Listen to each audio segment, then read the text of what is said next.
Ladies and gentlemen, good evening. Before I say another word, I want to mention a name, a man whose voice shaped the way millions of people think about success, discipline, and the price of a life well lived. His name was Jim Rohn. He used to stand on stages just like this one and tell ordinary people extraordinary truths. He didn't yell, he didn't beg. He just told the truth plainly and let the truth do the work. Tonight, in his spirit and in his style, I want to talk to you about something he understood better than almost anyone: the decision to never give up. So let's begin. Part 1. The decision before the journey. Here's something I've learned, and I want you to write it down. Victory is not an event, it's a decision. It's not something that happens to you on a Tuesday afternoon after a lot of luck lines up in your favor. Victory is a decision you make long before you see any evidence that it's coming. You don't wait until you feel like winning to decide to keep going. You decide to keep going, and then eventually winning shows up. That's the order. Most people have it backwards. They say, once things get easier, I'll try harder. But life doesn't work that way. Life says once you try harder, things get easier. The order matters. Get the order right, and everything downstream starts to make sense. I want you to imagine two farmers standing at the edge of two identical fields. Same soil, same rainfall, same sun. One farmer plants his seeds in the spring, tends them through the summer, pulls the weeds even when his back aches, waters the rows even when he's tired, and waits. The other farmer plants half his seeds, skips a few weeks of weeding because he's discouraged that nothing looks different yet, and eventually walks away from the field entirely, telling himself, this apparently just wasn't meant to be. Come autumn, one farmer has a harvest. The other has a field full of what could have been. That's not a story about farming. That's a story about you, about your goals, your dreams, your business, your marriage, your health, your finances. The field doesn't care how discouraged you feel in July. The field only responds to what you actually did. And so does life. Part 2, why people quit and why it's never the reason they think. Let's be honest about something. Nobody ever quits because the goal was wrong. People quit because the process got uncomfortable and they mistook discomfort for a sign that they were on the wrong path. That is one of the most costly misunderstandings a human being can carry. Discomfort is not a stop sign. Discomfort is a toll booth. You pay it and you keep driving. I've watched people abandon diets not because their bodies weren't responding, but because the second week felt harder than they expected. I've watched people abandon businesses not because the business model was flawed, but because month 4 was quieter than month 1. I've watched people abandon relationships, educations, and callings, not because those things were wrong for them, but because nobody warned them that every single worthwhile thing on earth has a middle section that feels like walking through fog with no map. Jim Rohn used to remind people that you cannot hire someone else to do your push-ups for you. Growth is not transferable. Somebody else can give you the plan, but nobody else can do the doing. And in that middle fog, that stretch where the excitement has worn off and the results haven't shown up yet, that's exactly where most people turn around. Not because they lacked ability, because they lacked information about how normal that fog actually is. So let me give you that information right now so you never have to learn it the hard way. The fog is normal. The fog is not a detour. The fog is the road. Part 3. Discipline, the bridge between wishing and having. There's a wide gulf between the life you wish for and the life you actually build. And the only bridge across that gulf is discipline. Wishing is easy. Wishing costs nothing. You can wish in your sleep. But wishing has never built a single business, raised a single healthy family, transformed a single body, or written a single book. Discipline builds those things. Discipline is unglamorous. Discipline doesn't trend on anybody's social media feed. Discipline is the version of you that shows up on the days you don't feel like showing up and shows up anyway. Here is a truth I want to plant deep in your mind tonight. Motivation is what gets you started. Discipline is what gets you finished. Motivation is a spark. It's real and it matters, but it is by its nature temporary. It flares up when you watch an inspiring speech, when you read a good book, when you have a great conversation with a mentor. And then a few days later, that spark fades, because that's simply what sparks do. Discipline is different. Discipline doesn't ask how you feel. Discipline just asks, what's on the schedule today? And it does that thing whether the mood is right or the mood is wrong, whether the weather is sunny or the weather is a storm, whether you're excited or whether you'd honestly rather stay in bed. If you build your life around motivation, you will have a life full of starts and no finishes. If you build your life around discipline, you will have a life full of finishes. And along the way, motivation will show back up as a happy visitor, but it will no longer be the foundation you're standing on.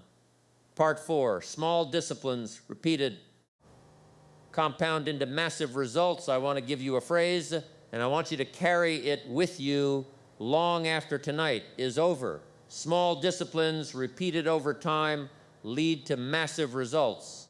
Small indiscretions repeated over time also lead to massive results. Just the ones you didn't want. Both directions compound. That's the part people miss. People think that if they skip a workout, it's no big deal, just this once. And they're right. Technically, just this once really is no big deal. But just this once has a terrible habit of becoming just this once. Again next week, and the week after that. And what feels like one small harmless exception is actually a pattern quietly writing itself into your future. The same is true in reverse. A single rep in the gym seems meaningless. A single page written seems meaningless. A single sales call seems meaningless. A single dollar saved seems meaningless. But none of those things were ever meant to work alone. They were meant to stack, day upon day, rep upon rep, page upon page, call upon call, dollar upon dollar, until one day you look up and what used to be small has become enormous. This is why I tell you, don't judge your discipline by how dramatic it looks on any single day. Judge it by whether you can trust yourself to show up again tomorrow. Because the person who shows up small every single day for years will always, always outperform the person who shows up big once in a while when the mood strikes. Victory doesn't fall from the sky in one grand gesture. Victory is assembled quietly, brick by brick, out of decisions nobody else was watching you make. Part 5, failure is feedback. Not a final verdict now, let's talk about failure. Because if you're going to walk the road toward victory, you are going to meet failure along the way. That's not pessimism, that's just an honest map of the terrain. The question is not whether you will fail. The question is what you will decide failure means. Here is the mistake most people make. They treat failure as a verdict, as if the universe reached down, evaluated their worth, and delivered a final ruling. Not good enough, case closed. That is not what failure is. Failure is data. Failure is your best teacher showing up in an inconvenient outfit. Failure is simply information about what didn't work this time so that next time you can adjust.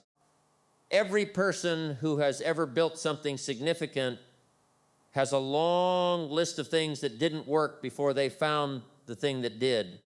The difference between the person who eventually wins and the person who eventually quits is not that the winner failed less.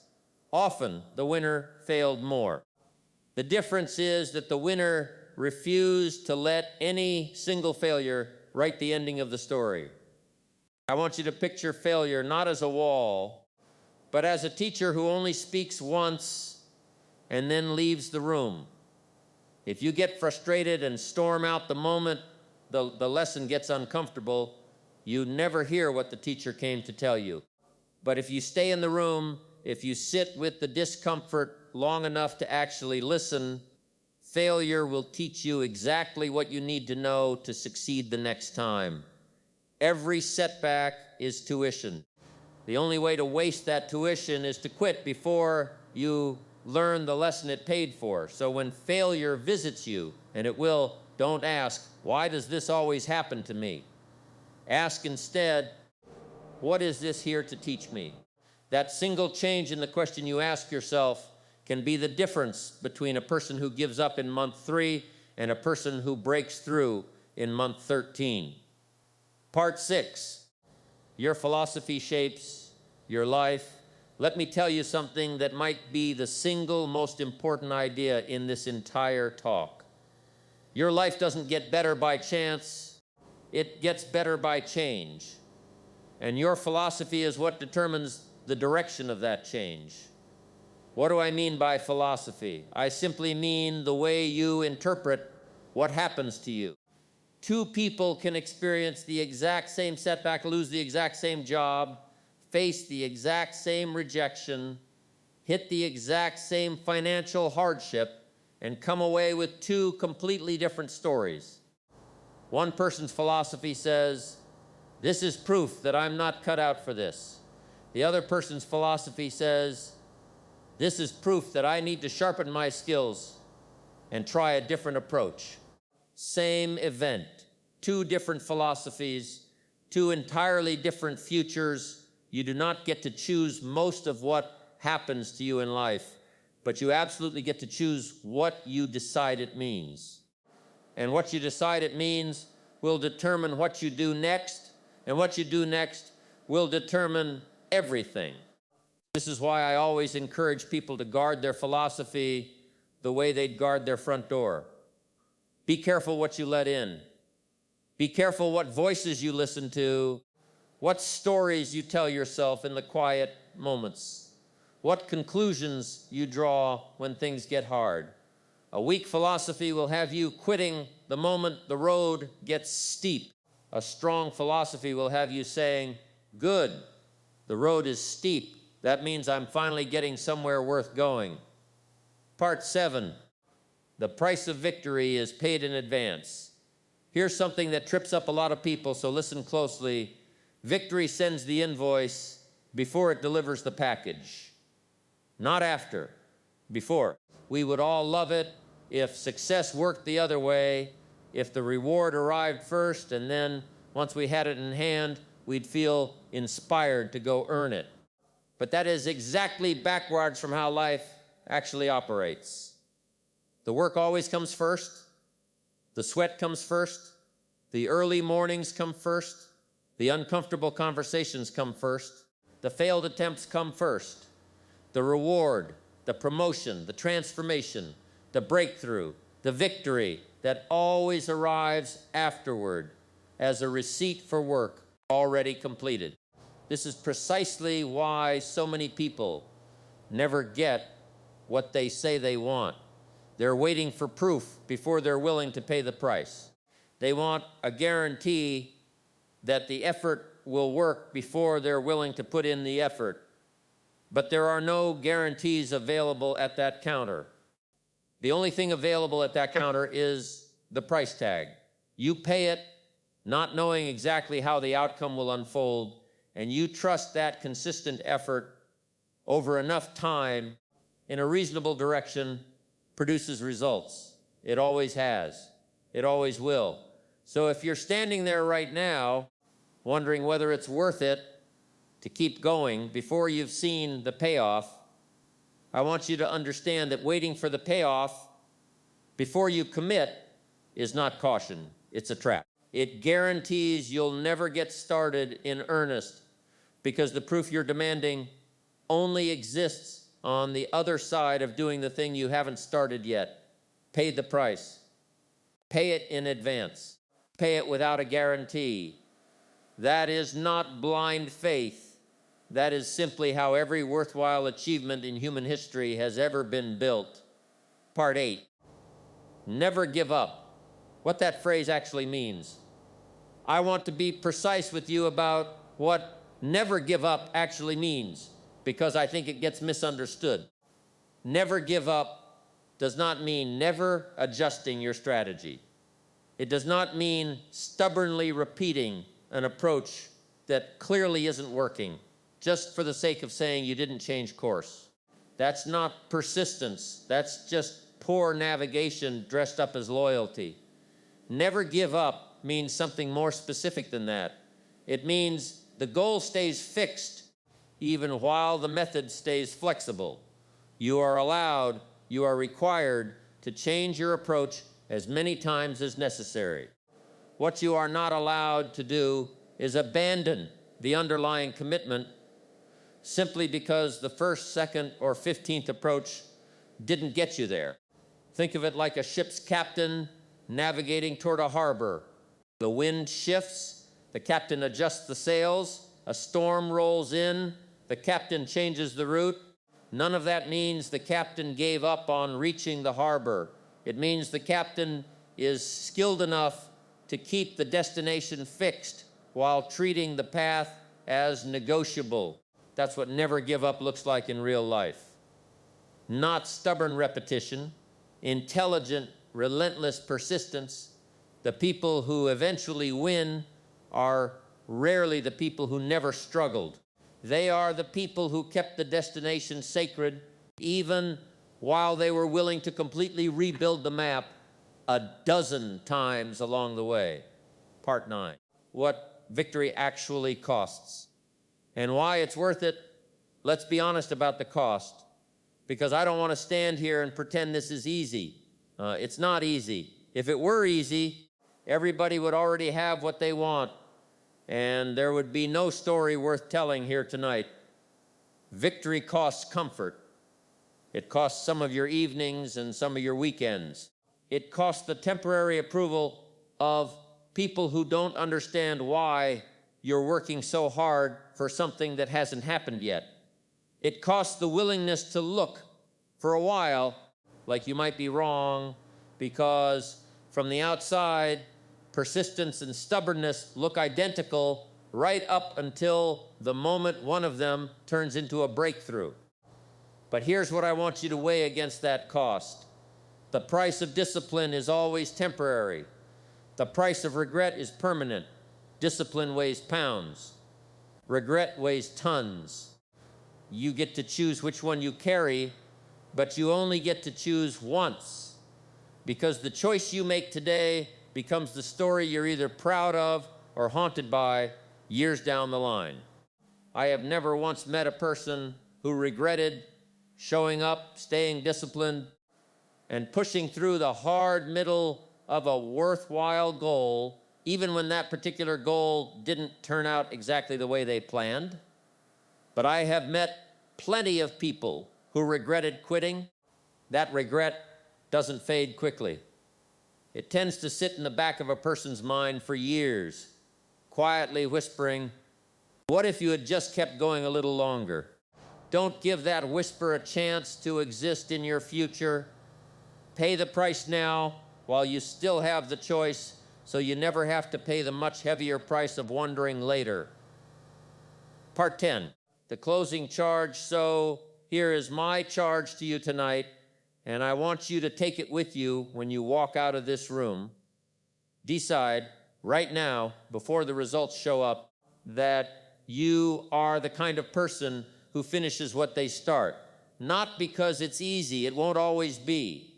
Not because you'll always feel like it, you won't. But because you understand now that motivation was never meant to carry you the whole distance. Discipline was understand that the fog in the middle of every worthwhile journey is not a sign you took a wrong turn. It's simply the road, and every single person who has ever arrived anywhere significant had to walk through it. Understand that failure is not a verdict on your worth. It's a teacher, and the only way to waste the lesson is to leave the room before it finishes speaking. Understand that small disciplines, repeated with patience, compound into results that look from the outside like overnight success. Even though you and I both know there is no such thing as overnight, there is only quiet, consistent effort that finally became visible. Understand that the invoice for victory always arrives before the package. Pay it without demanding a guarantee, because the guarantee was never available at that counter, and it never will be. And finally, understand that "I will never give up" is not a slogan you say once for encouragement. It is a decision you renew every single morning, especially on the mornings when renewing it is the hardest thing you'll do all day.